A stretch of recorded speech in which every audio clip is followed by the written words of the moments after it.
आपल्या गुरुकुल public school मध्ये शिकत असून मी आज आपल्या समोर 15 ऑगस्ट 1947 ते 15 ऑगस्ट 2025 यातील घडामोडीवर भाष्य करणार आहे. मित्रहो, स्वातंत्र्य म्हणजे स्वराज्य नव्हे.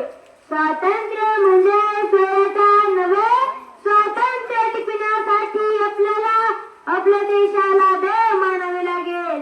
हे सत्य कळूनही लोक मात्र होत नाही. हे सत्य कळूनही लोक मात्र होत नाही. कारण त्या रचना सृष्टीला निर्माण करण्यासाठी त्या परमेश्वराला वाटले या देशाची स्वर्गभूमी व्हावी आणि येथील माणसाने जगाला माणुसकी शिकवावी आणि म्हणून परमेश्वराने माणसाला जन्माला घातले. तरीही या देशातील भ्रष्ट जनतेची लाजिरवाणी किंवा येते आणि म्हणून म्हणावीशी वाटते, अरे माणसा माणसा कधी होशील माणूस, लोभासाठी झाला माणसाचा रेकानुस, माणसाचा रेकानुस. मित्र, पोर्तुगीज आणि शेवटी इंग्रजांच्या गुलामगिरीतून भारत मातेला मुक्त करण्यासाठी स्वातंत्र्याचे भारत भूमीचे श्लोक म्हणत सागरात उडी घेणारे स्वातंत्र्यवीर सावरकर. तू मुझे खून दो, तू मुझे खून दो, मैं तुम्हें आजादी दूंगा असे म्हणणारे सुभाषचंद्र बोस. स्वातंत्र्य हा माझा जन्मसिद्ध अधिकार आहे आणि तो मी मिळविणारच असे म्हणणारे लोकमान्य टिळक, सुखदेव, राजगुरू, भगतसिंग अशा कित्येक स्वातंत्र्यासाठी फासावर जाणाऱ्या भारत मातेच्या सुपुत्रांना माझा कोटी कोटी प्रणाम.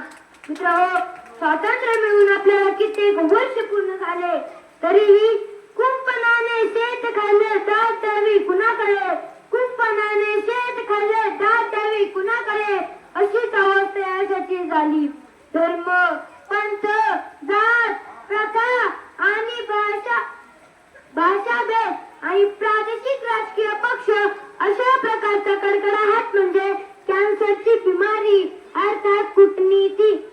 मित्रहो, राष्ट्रसंतांनी फैलावायला सुरुवात केली आणि याच कारणाने भारत मातेचा एक संघ चेहरा डागाळतो की काय असा याच प्रश्न निर्माण झाला. मित्रहो, राष्ट्रसंत सांगून गेले आहे की गाव विश्वाचा नकाशा आहे, कारण गावावरून देशाची, देशावरून जगाची पार करून राष्ट्रसंतांनी हे विश्वाचे माझे घर असा महामंत्र जगाला दिला.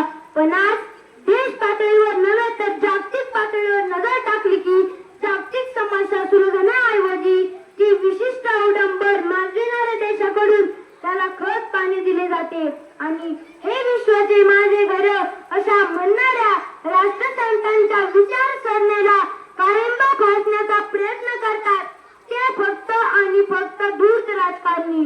मग जगातील कुठलाही धूर्त राजकारणी असो, पण लक्षात ठेवा धूर्त राजकारण्यांना घटनेने दिलेल्या एकमेव औषधाने आम्ही भारत भूमीचा बाळसुपुत्र या देशाचे एकही शक्य पडू देणार नाही.